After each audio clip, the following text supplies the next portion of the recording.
Evening, everyone. We open with a threefer tonight from SpaceX in their quest to build a new Starship port. That's pretty entertaining. Deloitte, of all people, published a detailed analysis of building the lunar economy. Excuse me. Space Florida, the big state agency that won't, somehow got a $1.5 million grant from NASA. We'll try to explain that.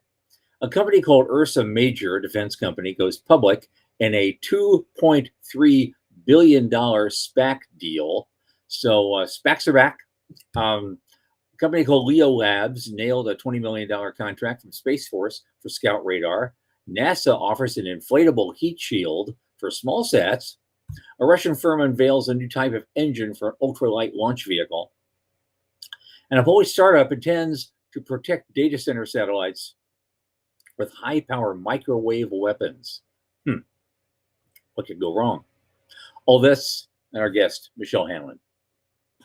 From the news desk at the Center for Space Commerce and Finance, my name is Thomas Andrew Olson, and this is The Unknown Quantity.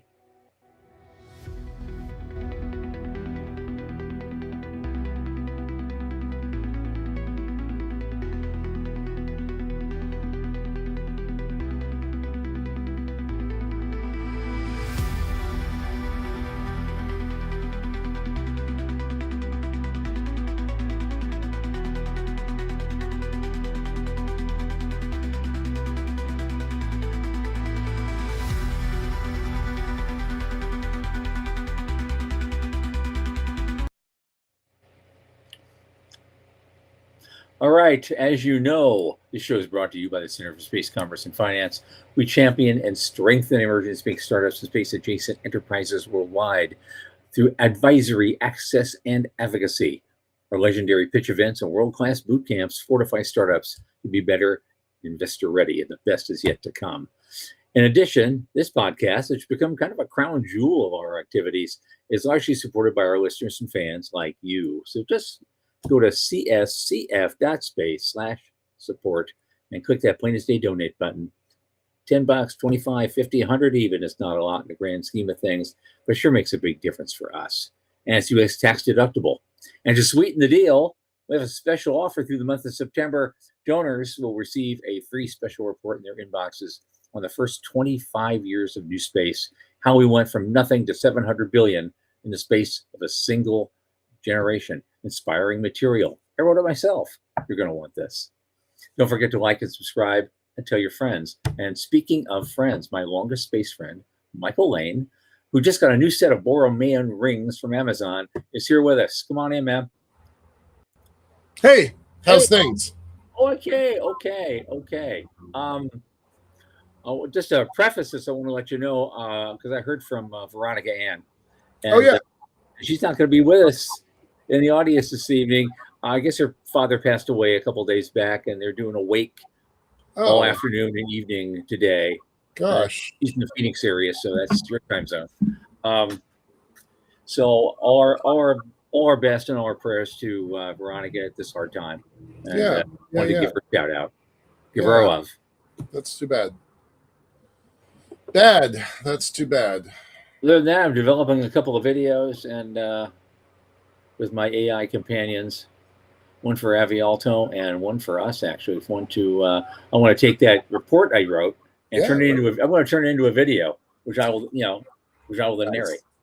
It's a pretty great report. It really is. It really is quite interesting. I'm glad you're doing the animation. Was it easy or hard? It's a little bit harder because I want to find some actual material with like people in it, not just doing the animated part. Mm-hmm. And so you'll have some historical imagery in there that follows along the path. Okay, cool, great. That's how it's shaping up. And yeah, I'm all in on the book now. So nice. How many pages is it now? I figure it's going to be between about 300 by the time we're done. Wow, right on. I'll get you guys involved. There'll be parts for you guys to pitch in. So sure. Expect that email sometime in the near future. How are you doing? What's going on? How's your mom? I'm good. Mom's doing fine. No big deal there. She broke her foot. It's been a couple weeks now, so she's mostly healed. Uh-huh. She went to the county fair because it was veterans get in for free. So it's Okay. seniors, it's only $5, and veterans get in for free. So she went and she brought her veterans card. So she's doing her thing. It's kind of quiet. It's been last couple of weeks have been super busy. So it actually is pretty nice that this is a calm week for us. So yeah. Yeah, it's calm. It's calm. It's Yeah. nice. Yeah. All I always hate calm though. I think there's times I think I'm not doing enough. What am I missing? right. I can't have a calm week. No. No, calm weeks are when I get stuff done. All the other stuff is a reaction, and calm weeks are when I choose what is next, the tactical and the strategic. So Yeah. All right, let's get to it. What do you got? Okay. The first one's SpaceX, right? Yeah. His first is really quick though. I mean, Yep. people most already know this, but I just had to Yeah. put it out there for the link. SpaceX plans to build a second star-based spaceport in Louisiana, and they're committing $100 billion to that project. And it sits on the Gulf Coast in Vermilion Parish, west of New Orleans, and 10 hours from the company's existing star-based complex in South Texas. Construction starts next year, and the first Starship launch from there will take place in 2029. Right. So the Louisiana Economic Development Agency, however, has a more conservative timeline. It says construction will start by the end of 27, with initial operations expected in 2030. Be that as it may, of course, they still have to prove it'll fly in orbit and do all the things they needed to do, but the work has started. Now, that's just the basic story. Now, Right. here's the fun part. The next one is Sean, go ahead and put. Sorry, I jumped in there by accident. Sean, go first, and then I'll come in. I just want to show people where this place is. Okay. Yeah. Okay. But anyway, wildlife advocacy groups are standing up against proposed waivers to federal regulations intended to expedite development. They see it as a potential environmental disaster in the making. Yep. Of course. And the Louisiana Wildlife Federation, the National Wildlife Federation, and the Pontchartrain Conservancy filed comments on regulatory changes and were very vehement in their arguments. These changes will remove entirely environmental requirements for the development, putting wildlife habitat, water, and coastal resources at risk. It sits within 136,000 acres of coastal marsh. It's among the most productive wildlife habitat on the continent. Mm-hmm. That's not an abstract thing. It's immediate and local that they wrote in the letter. Yeah. So that's going to create some interesting challenges. I mean, you absolutely knew this was going to happen. It happened in California when they tried to expand their West Coast facility. It's happened in Florida. It's happened in Texas. 100% this was going to happen. I really do wonder if you just look at the timeline of the Trump administration's announcement. What was it? Friday last week, Wednesday last week, and then this announcement. The following week. That cannot be an accident, right? Oh, I'm sure it is. No way. That is super orchestrated. That's too easy to guess. Yeah. You don't have to be a tinfoil hat guy to see that one. Right. But I did. I looked it up because I wanted to know where this thing was. So I'm going to share that. I've lost my page here. Where's my page?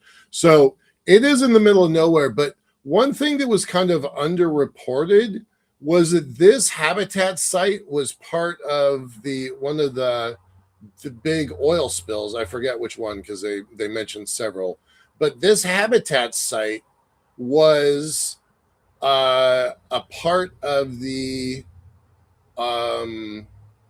oil spill money.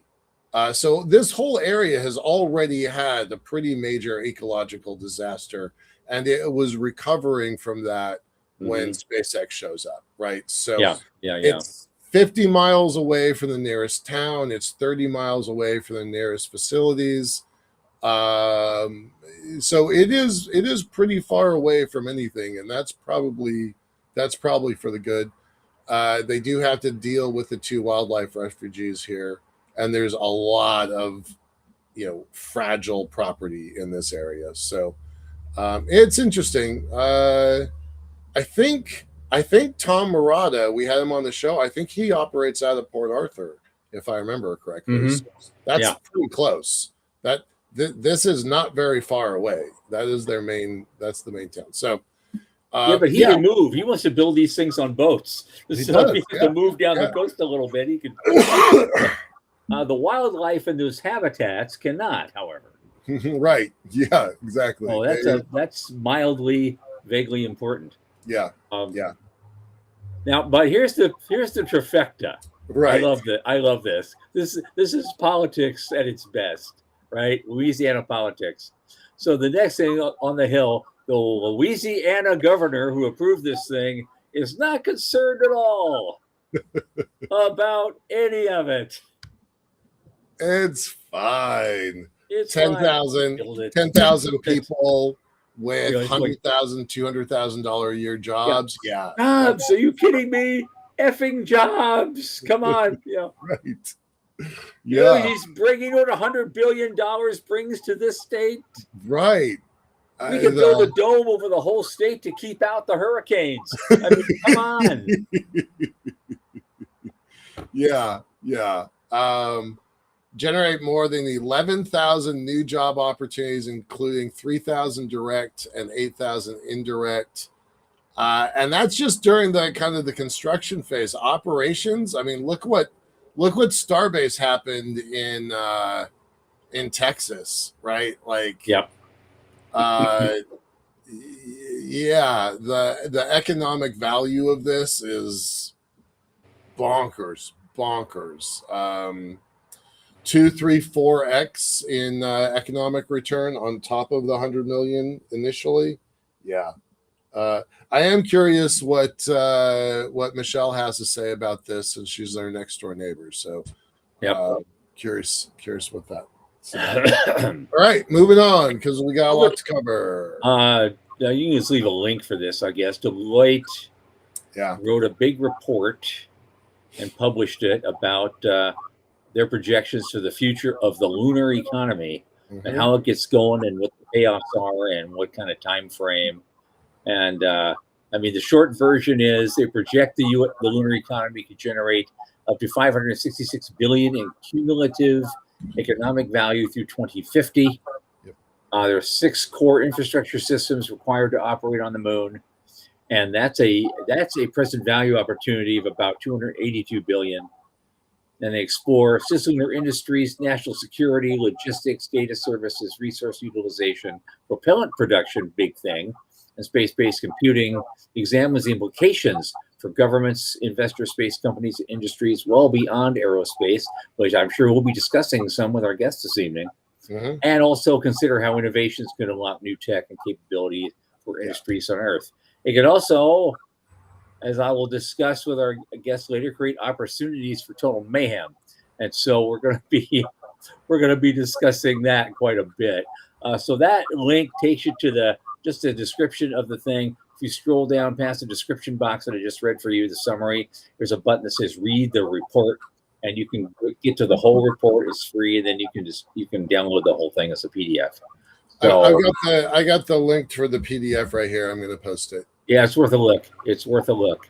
It is. It's an interesting document. Goldman Sachs issued a report last week. All of this is coming out as part of the Small Sat conference. Oh, thanks, Sean. Thank you. Everybody's kind of issuing this. I like that Goldman Sachs said, hey, it's a big market. There's going to be more. They reinforced their $1.8 trillion by 2035 number, 2040 number.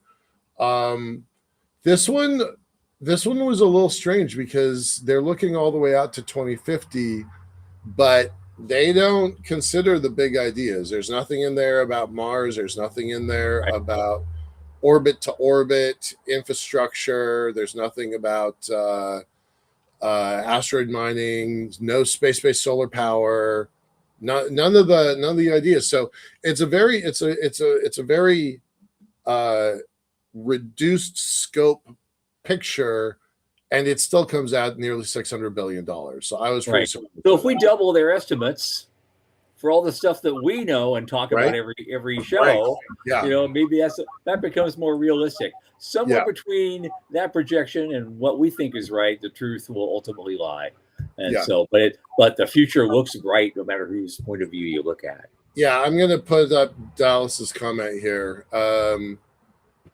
Well written and important reference for what is needed and what could be produced. I read the main body today. Yep, pretty Yep. cool. I mean, there's Yeah. some cool stuff in there. Yeah. All right, moving on. Okay, let's talk for a minute about the little agency that won't. In my view, I'm a big critic of Space Florida. Yes, I've I know. invited them multiple times to come to our business track and explain themselves, and they won't do it because, again, Florida has trouble with the entrepreneurial community establishing some kind of unified community. Yeah. Unlike Texas, unlike Colorado, let's say, even California, despite everybody fleeing, it's they've got a better sense of community than Florida does. And Space Florida, the one agency that's a semi-public agency that's in a position to actually take a stand on something like that and do something, never do. They just never do. They got their own shit that they do, and they don't care about the community. And so I'll go to that's a hill I'm willing to die on with them. And so, but they won't come on the show to explain themselves. So okay, but they got a grant from NASA. Anyway, a piddling, $1.5 million, but it's still they're selected as one of 7 NASA designated aerospace workforce hubs. How many entrepreneurial companies are they going to talk to when they're spending that grant money? So there's some history here that makes me very frustrated. Yes, exactly. It's very frustrating. This whole thing. Preach it, brother. What are you frustrated about? So I was on the call when James Burke and the rest of the folks at the Mars Society were pitching to the second Trump administration's transition team. Greg Autry was one of them, and one of the people listening, and the Mars Society and Washington State both had a chance to make a pitch. And we're like, you know what we need? We need a center that doesn't need to be a full NASA center, but it needs to be a point where all of these organizations can come together and start talking. And we in the Pacific Northwest, with 72 space companies, need a space center, a point of reference, an entry point, local here, right? Because NASA Ames is the closest thing we have, and we're completely disconnected from that. So that was the pitch, and that happened in the earliest days just after the election. And it kind of rattled around wherever. And this nonsense document of 7 organizations, not Washington State, got $1.5 million workforce development grant. So somewhere along the line, a very good idea got diluted into nothing. And Space Florida naturally had to get one of those grants. I'm like, what a waste of time and money. Oh, I'm so frustrated by this. So right. That's annex of the Center for Space Commerce is right here. Right. Like, ugh. We'd be happy to play a role. So anyway, that whole thing is a mess. All right, moving on. We have nothing good to say about Space Florida's grant. Yeah. Okay, so this company that's named after the Big Dipper, Ursa Major, went public in a $2.3 billion SPAC deal. They're a rocket engine supplier. They expanded into hypersonic weapons and solid rocket motors. Obviously, it's all military all the time, kind of contractor. Yeah. But it's just way to underscore that SPACs are back, and SPACs are back big time. Mm-hmm. And so, I mean, we've been talking about that before the show. Maybe we should try something, for our stuff, just to see what happens. If the hoops aren't too horrible. I wonder, right? That first tranche of SPACs, there were some big losers, but there were some winners, right? And yep, absolutely. Michael Mealing's comment about SPACs go around the normal due diligence process and only the gullible fund SPACs, which, wow, that's a harsh sentence.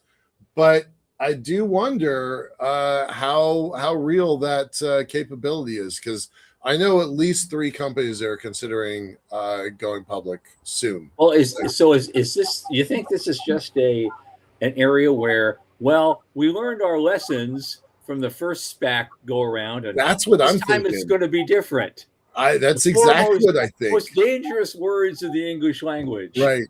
It's different this time. Right. Right? I do. I think that's exactly it. Like it might be actually different this time. So we'll see. We'll see. All right, moving on, because we got to go quick. Moving on. Leo Labs, another space news thing that we can't read all the way. Right. But Leo Labs got a $20 million Space Force deal for what they call Scout Radar. It's a modified version of its Scout Radar and demonstrates the technology for a defense mission beyond its traditional use, tracking satellites and debris in orbit. And so that's what they do. And they got to deal with, there's a lot of Space Force money floating around out there, and they got to get a little of it. So good for them. Okay, so Leo Labs is quite accomplished at tracking satellites and debris. They are really kind of a master class in how to do some of that stuff. I want to know what this piece right in the middle, beyond its traditional use, is that Golden Dome? Is that missile tracking? Is that air traffic control in a very tightly controlled box? What is this thing? I am very perplexed by. Well, they're seeing this thing sitting on a plateau overlooking mountains, and you think, right? Oh, they're for directing traffic in a war zone. Right. I'm like, that's wow. what I'm seeing when I see that picture. That's what I was thinking. I mean, we don't know anything more about this article, but that's my guess. Sean, they aren't tracking aliens. They definitely are tracking except aliens. Maybe by accident. Okay. There are 3 to go, and that we got to get that last one in because it's kind of wild. Yeah. But here's something: NASA is offering inflatable heat shields for small sats. And that just came out of the blue for me. There's a picture of it right there. And of course, this occurs wasn't the small sat conference this week? Yeah, it is. Yeah. So that makes sense. Yep. That does not look like a heat shield for a small sat. I was hoping it was going to be smaller than that. It's called an inflatable decelerator. I had a conversation yesterday with somebody who wants to fly, but they demand, it's a requirement that they get their hardware back because they need to inspect it, and you can't do it on orbit. So a really good idea to flight test some hardware just evaporated because of an inability to get it back home. So we're still looking around, but that's too big. What they're showing there, too big. Yeah. Well, it's not too big when it's being packed in there. Once it inflates, you see, it gets. No, dude, it's at least, even that inner ring is at least 1.5 meters across. Look at perspective with the people there. Yeah, that's too big. No. All right. Okay, 2 things real quick. The Russians didn't let war stop them from developing new stuff. And so, of course, as we know from history, war always increases creativity in developing stuff. Yes. It has been since forever. And so they've got this thing. There's this company called the United Engine Corporation unveiled a mock-up of their first NK3 engine for the Voronezh ultralight launch vehicle. So so they're building this ultralight launch vehicle. It's supposed to really change how they do small sats and stuff like that.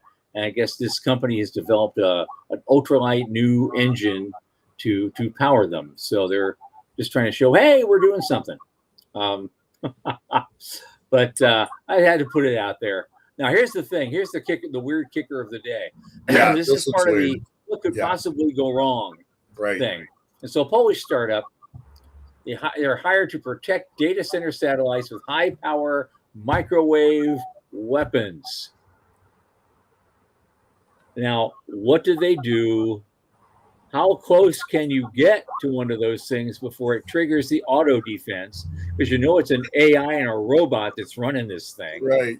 What kind of damage will it do? What happens if a crewed vehicle just happens nearby and gets a little too close on its way somewhere else? Right. You know, I'm thinking this could be an international incident to beat all international incidents. We were only protecting it. Yeah. Yeah, right. Microwave popcorn in space. Sure. Yeah. Because you aim a little our way. I got the bag out there. Jiffy Pop. Let's go. Oh, yeah. Investing in self-defense. All right. Let's do this next one and cut it. Well, that was the last one. The next one is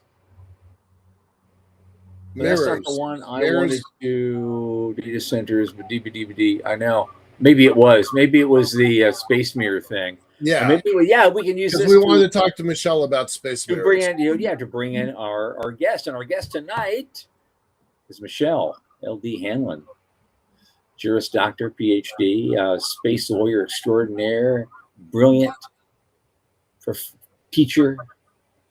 And she's been here before. And she's great. And we've got all sorts of new questions in the area of space resource utilization, claims on space property, and something else that could happen if claims intersect. Mm-hmm. And I want to bring up that probability with her. Michelle, come on in. Thanks. So thank you for the PhD. I do not have one. I thought you had one. I'm sorry. No, I went into a program and then I decided to write a book instead. So I do. That was it. Got big news because my book is going to be the first space law textbook that looks at space law from the perspective of commercial space. Okay. And it'll be published in January. I know that I've been trying to get back on this show for a long time, but writing a book is really hard. Oof, yeah, it is. No kidding. I didn't know about the book. Tell us more about that. So no, sorry. We got another audience. So origin story, background, how'd you get here? You know the drill. Okay, Michelle Hanlon. I was a mergers and acquisitions attorney for 25 years. Was looking at a lot of sort of high-tech mergers.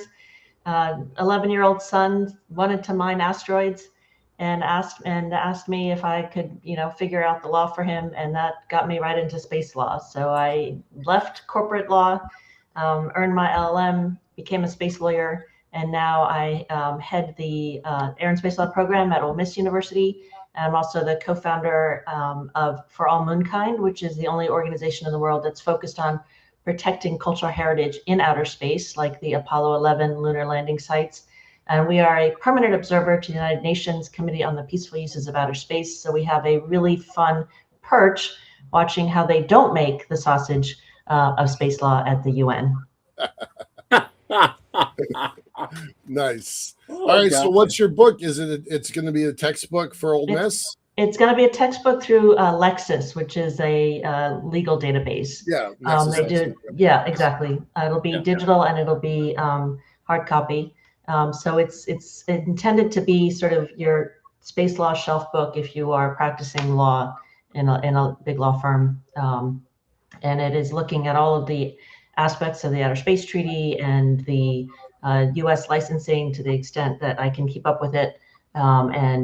Really, my hope for this book is to give the commercial space industry sort of a guide to all of the gaps in space law that we can really harness to our advantage to make not only the commercial industry thrive responsibly, but also build the foundation for what we want in space from a legal standpoint as well. And yes, we need laws in space. I'm so sorry, everybody, but it is very hard to have relationships amongst companies unless you have some rules. And so I'm not suggesting we need far, volumes and volumes, but we do need something. So we've talked before about lawfare. Am I understanding that this book is how to do lawfare from our perspective? Where are the gaps? And if this is a gap, this is what we want to. Wes is like, hey, Michelle, right on time. I was just going to ask, where is Wes? Right, where's our guy? I thought you were burning up the wires for this one. So what? Yeah, a little bit. So this is really about identifying the gaps, and then within those gaps, what should we be doing? Like a primer on what we should be doing next. So I'm not going to put everything has to be very flexible. So I can't put in writing what we should be doing right now. Also because I put my pen down on September 16th and it's not published till January. So that's but these are the gaps. Keep them in mind.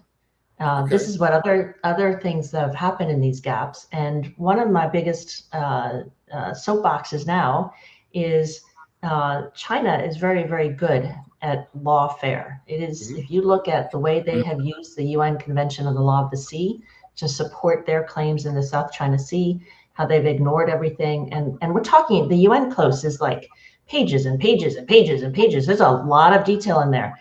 Their space treaty is 17 articles. I mean, this is the biggest legal gray area in any domain we have ever seen. And I think commercial industry has a really, really, really important role in countering what China does. And it's not China bad, it's just China's different. And, they are strategically planning to own space, and we got to make sure we can get in there as well. I'm going to just put Dallas's comment up. Exploit the gaps, not just mind the gaps, but exploit the gaps. So you can't say that as a professor, but I can say it as an entrepreneur who has a very specific target and destination. So I will say exploit the gaps. You don't have to say that. That's not your words. So let's dive into some situational analysis. We got this article that from the news feed that it's all about. There's a big complaint. This company wants to put massive space mirrors. They can be 40 times brighter than the full moon, and it will create horrible light pollution and other situations. Reflect Orbital wants to do this. And people are screaming about this. Is it legal? What can be done? I mean, what if you don't want that stuff flying over your city and making it brighter at night? So first of all, there's this big hullabaloo because they got a radio frequency license from the FCC. So as far as I know, they don't have a payload license yet, right? This is just and it's not the FCC's job to say, no, we don't think that's a good idea. The FCC's job is to protect the taxpayer. So the FCC says, well, Swarm, you can't go because you're too small. You're going to hit something. Reflect Orbital, if it is safe, if it's not going to create debris, it's not the FCC's job to say otherwise. And we know that this Supreme Court has made it very clear that it is not up to the agencies to make these decisions. It's up to Congress. So Congress can stop it. But they also have to go through an FAA payload review. Now, the FAA has the same bounds as the FCC. The FAA payload review is ridiculously simple. Are you going to explode when you get to space? No? Okay, go ahead. Well, that's AST, and that's been our captive agency from day one, I think. Yeah. So which is great. But so I sympathize a lot with the astronomers who are terrified of this and of all of the wildlife that could be harmed. But honestly, we're talking about one, practice. Let's just set it up and see what happens kind of thing. And we do have light pollution laws on Earth. We do have rules about keeping our dark skies dark. So you can have local rules about what is beamed down, presumably. Now, I say that, but then obviously Earth observation, I can't stop that satellite from going over my house and taking pictures of it. Right. And so this brings up this sort of whole new idea. It's more invasive than Earth observation. But we also have to think, I'm sorry, I'm going to support our industry and support the US government. It is really easy for environmental groups and astronomers to scream at us. What do you think they're doing in China? Do you think the astronomers in China are going to, kick and scream if China decides it's a good idea to have this kind of a equipment? So and you were talking about the spaceport. I have always been a member of Nature Conservancy. I'm a Teddy Roosevelt Republican. I say, I love wildlife, but if we had not developed and burned down some of our forests, we would still all be in poverty. Yeah. There is a balance to be found here. And so I really respect the people who are making this noise now, because we need to hear that. Right. But let's also remember that we need to find a balance. Yeah. Absolutely. If there was another location across the entire Gulf, they would have picked it, right? But every place that they want is either already used or already protected. There's no middle ground. It's not like they have just spare real estate just floating around. So yeah, I'm excited about it. 10 launch pads is a game changer for the world. I was talking to a kid this morning. He's 31 years old. That's not fair. I was talking to a guy this morning that's in the UK, and he wants to develop a sovereign rocket system. He's like, look at what SpaceX is doing. I'm like, you are starting from scratch and you want to compete against SpaceX? Like, yeah, that is Sisyphus with a big rock and a big hill. I'm not trying to be a jerk about that, but maybe pick something that's a little more attainable. And he's like, no, we need sovereignty in Europe. I'm like, do you actually? We talk about sovereignty in Europe all the time on this show, but I really wonder if they really have 10 active launch pads, how can you possibly beat that? How can anybody, especially when they're doing a launch from one pad every couple of days? Yeah, they just keep going up, maybe 2 in a day, depending on what stuff they're hauling up there for what purpose. Well, and they're not going to shut down Florida. They're not shutting down California, and they're not shutting down their Texas pads. So what is that? They're going to have 15 pads available. Bonkers. It's bonkers. So yeah, I do think that they have to be careful. I do hope that they're better with the turtles than they were at in Texas, but hopefully there are good stewards that will point. I like that they're already arguing about this, because I think it will. Absolutely. And also, I mean, SpaceX is, when the astronomers complained about the reflective properties of Starlink, mm-hmm. they didn't ignore them. Mm-hmm. They tried to change the plane. Change it. Yeah. So it is, there are a lot of constructive conversations to be had. And so let's just hope we can get to the constructive part after the sort of screaming back and forth. But yeah, I mean, and just to go back to Reflect Orbital, there is nothing. I mean, it's not against the law, and there's all sorts of things that as a lawyer I can be like, it's harmful interference, or but we're going to need to sort of put boundaries on that at some point. You can't do damage to Earth's environment. So I think there's an argument to be made. If you have 400 of those, you are doing tremendous damage to Earth's environment. 50,000. Their application is 60,000 satellites. Yeah. So, but you know, at least we know about it, right? And now we can start thinking about it, and what should we be doing about it? You know, the United States is the only country in the world that bans obtrusive advertising from space. So I mean, we're already leaps and bounds ahead of, yeah. So we have a rule. Wait, we have a rule against that? I was not aware of that. I was going to paint the moon with. I was going to paint the moon. We can't do that. It's obtrusive advertising from space. If you can see it with the naked eye from Earth, then it's illegal. We have a law against that. Yep. An actual went to Congress, got it signed law. Yep. Really? Who was the congressman or senator that's like, that's a problem. That's a problem we need to solve. Like, we don't need to worry about healthcare or anything else. What we really need to solve is advertising on the moon. Okay. It's from orbit. This was long before orbit. So this is not wanting to see, you know, Coca-Cola screaming across the sky. Yeah. Well, that's a good thing. I just don't want to have that in my face all the time. Yeah.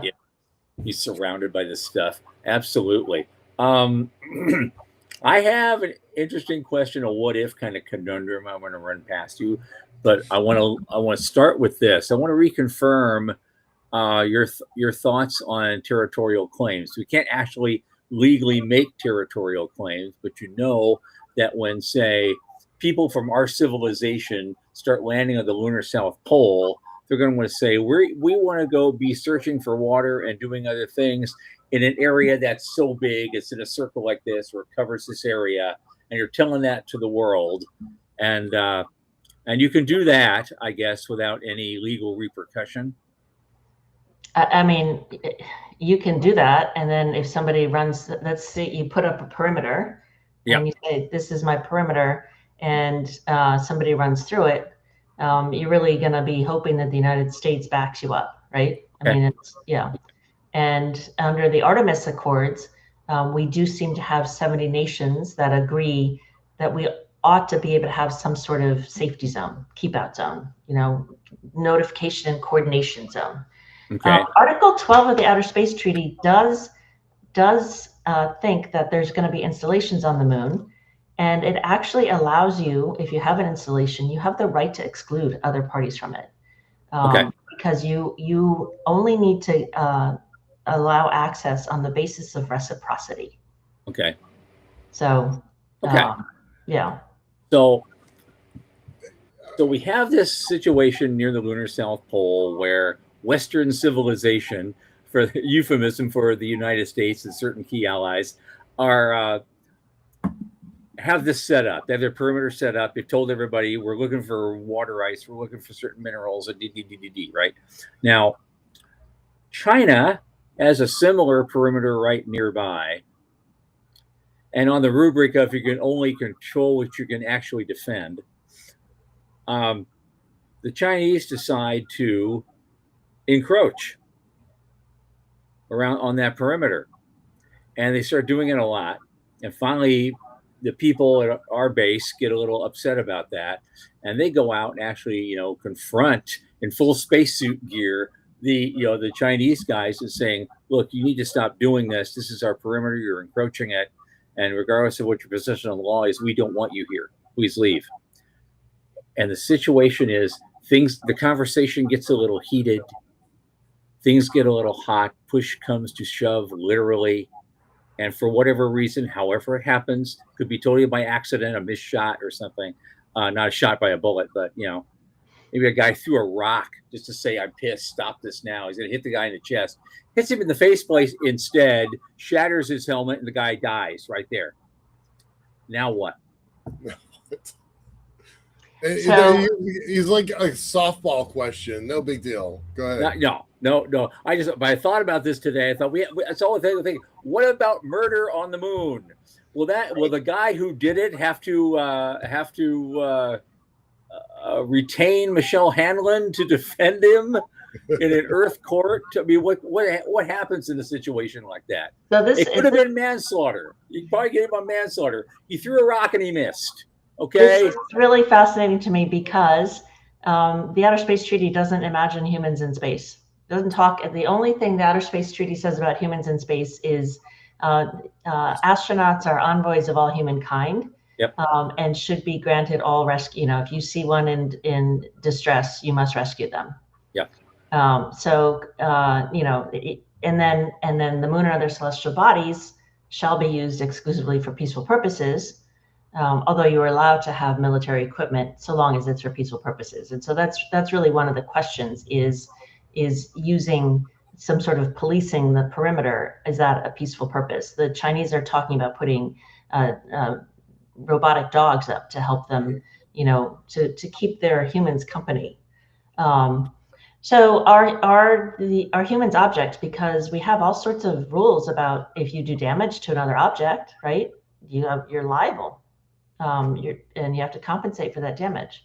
So are humans objects? So if you and under the liability convention, if you're the one who launched that object into space, then you are liable for the damage that it does. So American astronaut is a U.S. space object, hits a Chinese astronaut who is an envoy of all humankind, but also a Chinese space object.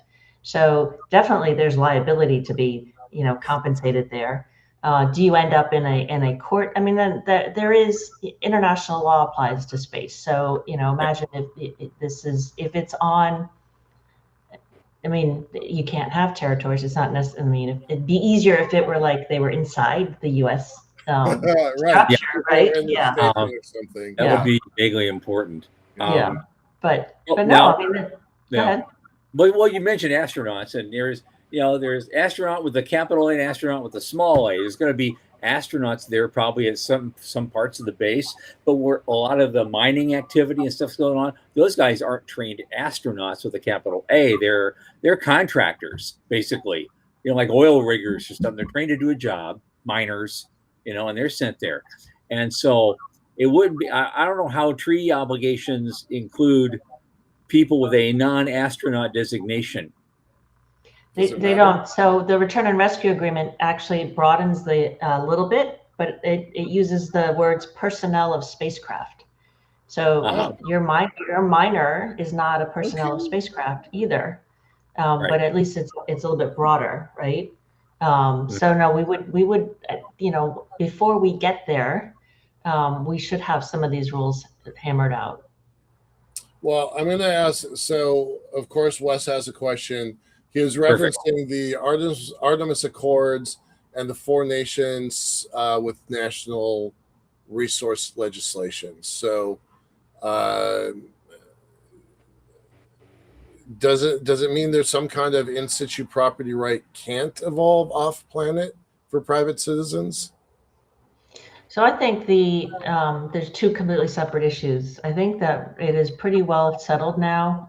I think that the stream is flowing to, if you extract the resource, you can own it. Now, I will say the Chinese are saying if you extract the resource and use it for scientific purposes, that's fine. And we can see exactly where they're going down that path, right? Scientific purposes always should take precedence over commercial purposes. Of course, everything China does is for scientific purposes and for the benefit of all humanity. And so, nasty commercial company, we should have access before you because you're just going to try and make money from it. Right.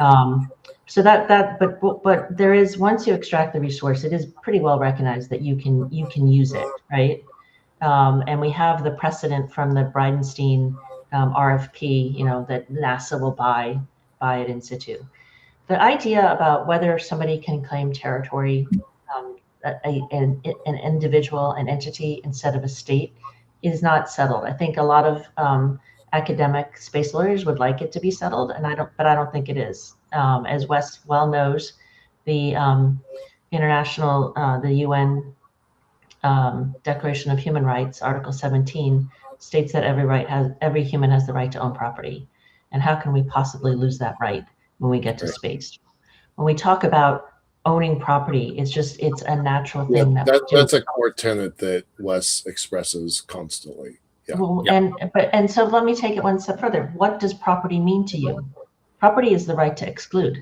I don't want, I'm in my house right now. I don't want somebody to come in my house just because you have freedom of exploration and use of all celestial bodies, free access to all celestial bodies. there's got to be something. And people always say to me, well, we can follow the indigenous path of stewardship. Okay, I've talked to a lot of individuals from indigenous communities, and indigenous communities in the United States certainly were pretty nasty to each other when somebody climbed into their land that they were stewarding. Right. And, Yeah. and when I went to the Native American History Museum, and there's a plaque there, it says the Indians, the indigenous community felt very strongly, Native Americans felt that their property had been taken from them by the colonists. Their property had been taken, and that the only reason that happened is because they had a different way of securing their property. They didn't do it with deeds. They did it through more traditional methods. Yep. So there is no, maybe I have not studied the Aboriginal communities in Australia. Maybe they really do steward the land, but there is no example of a human who literally opens his or her house up to the entire community. Everybody has a space. Everyone's going to need a space. Yep. Yep. I love that.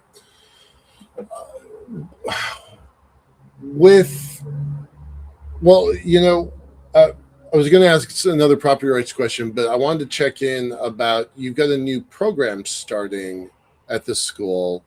I want to make sure that we cover that a little bit. What's the new program? What's it for? Who's it for?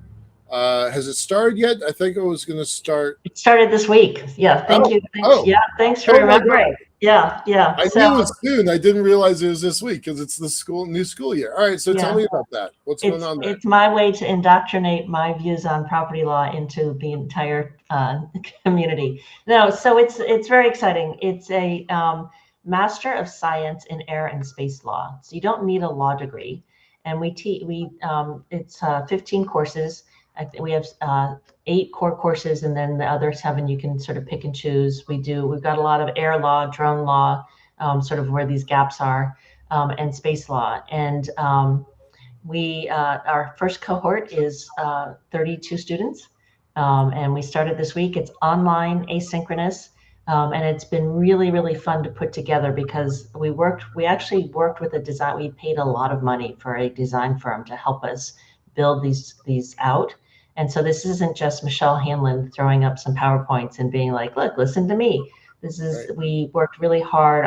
The classes are all 7 weeks long, 2 credits. And it's it's hard, it's intensive. We did that on purpose because this is a real opportunity, we think, to, in the UN speak, it's build capacity in space law.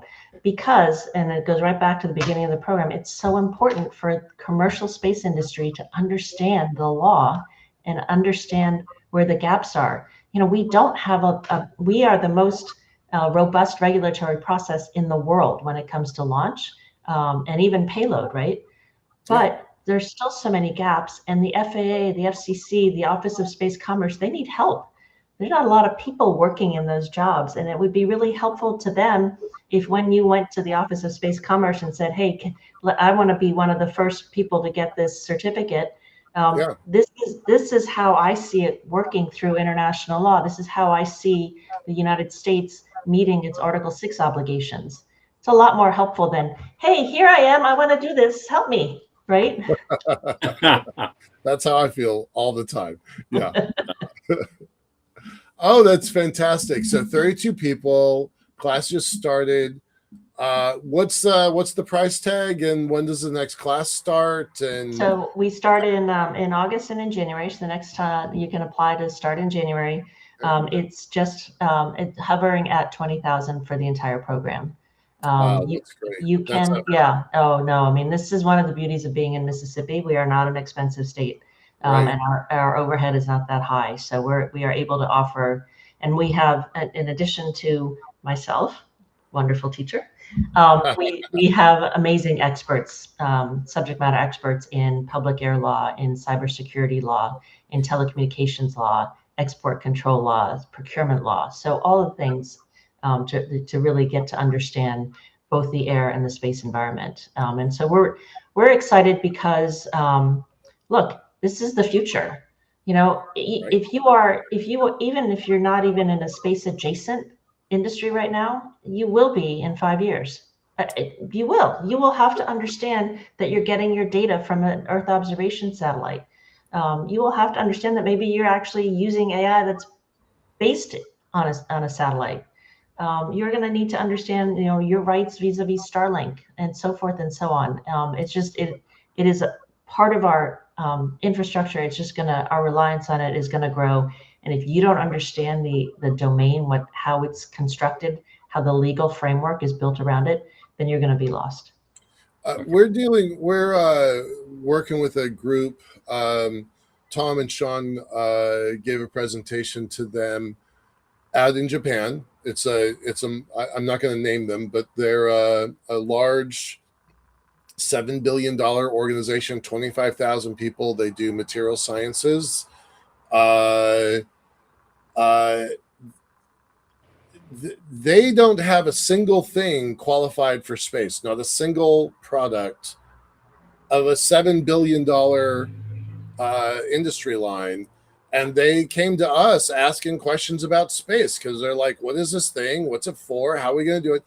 That's moving 25,000 people into this new industry because they're exploring whether or not they can build a product line for this new global effort. That's exactly what you're talking about, right? People that don't necessarily know space right now will have to know space in 5 years. They will have to. In order to survive. Absolutely. Yeah. Business, law, whatever, industry. Yeah. Well, it's the money is there. The money's going to be pouring out. I don't know that that's back, whatever, but everything is trending. All the, Deloitte, Goldman, right. that is where the money's going to be, and that is where the money's going to be made.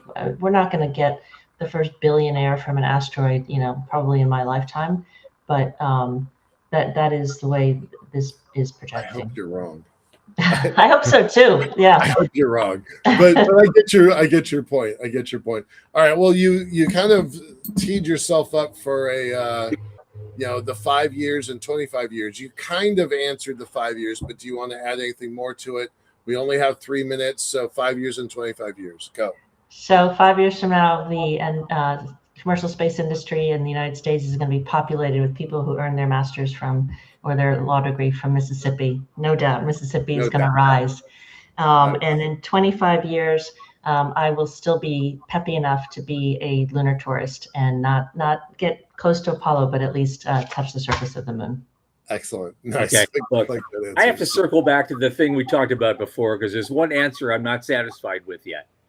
And that is very quickly. What happens to the guy who killed the other guy on the moon? Because I saw the scenario. He comes back to his habitat, and Michelle Hanlon just happens to be there on a holiday visit. Sure. And the Chinese are already screaming furiously at the UN and everybody, saying, "We want this guy extradited to be tried for murder under Chinese law." Absolutely and not. Now you've got a murder defendant on your hands. I mean, my argument would be the Chinese themselves are not showing due regard for the activities of our base, our perimeter. And this is an unfortunate accident, but they should not have been there in the first place and so it is actually the Chinese who violated that Article 9 obligation under the Outer Space Treaty that caused all the problems. Okay, where would this be argued then? In the World Court or some other body? So yeah, the International Court of Justice right now is where these things would be. All right, cool. I just want to know. I should write a story about this. I think this should be interesting. I'll consult you on that, and you can tell me where I go wrong. I would. Okay. And if you ever need a lawyer to do anything in space, due diligence, give me a call. I want you. We're going to close off here in a second, but I want you to stick around for a minute after the show, please. Yep. Okay. All right. And on that, yes. Michelle Hanlon, lawyer extraordinaire for space and a lot of other things. It's always a joy to have you. I hope we get to do it a lot more. Likewise. Thank you for having me. Always. Yeah. Yep. Okay. All right. Wow. You could always go another half hour with her easily. It was just amazing. Just amazing to have her. Okay. On Monday, someone hasn't been on a while. Troy Morris from Cal Morris. Oh. Be a partner, obviously. He returns to the program to give us the latest in the field of space debris mitigation, which is what they do. He's And been so having a good month. That they guy's seem to be having a good month. Yeah, they're doing real great. cool. And I'm glad they Really took good. part in our BPC in Paris in 22. That's when I first met them. And so yeah, I love to see a success, and we're going to hear all about it this coming Monday at 8 p.m. Eastern. And for Michael Laine and Sean Key, I remain Thomas Andrew Olson. Keep watching the skies. You won't see advertising.